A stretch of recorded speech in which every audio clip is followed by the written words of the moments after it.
Hello friends, నేనైతే ఈరోజు egg curry చేశాను. ఎగ్ కర్రీ కోసము మనము ఆయిల్లో ఎగ్స్ని ఫ్రై చేస్తున్నాను. ఎగ్స్ని బాయిల్ చేసుకొని మనం ఆయిల్లో సాల్ట్, ఎల్లో పౌడర్, కారం కూడా యాడ్ చేసుకొని ఎగ్స్ బాగా ఫ్రై చేసుకోవాలి. ఇలా ఫ్రై చేసిన తర్వాత మనం ఎగ్ కర్రీలోనికి యాడ్ చేసుకుంటే చాలా టేస్టీగా ఉంటుంది కర్రీ. ఇలా చూడండి, ఎగ్స్ అన్నీ బాగా రెడ్ కలర్ వచ్చేందుకు ఫ్రై చేసుకున్నాను.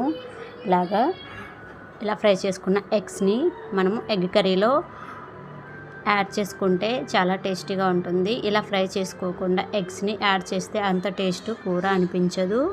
మీరు కూడా తప్పకుండా ట్రై చేయండి. ఇది ఎగ్ కర్రీ నేనైతే ప్రిపేర్ చేశాను. Egg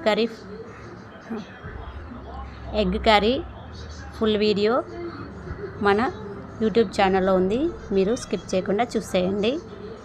thank you.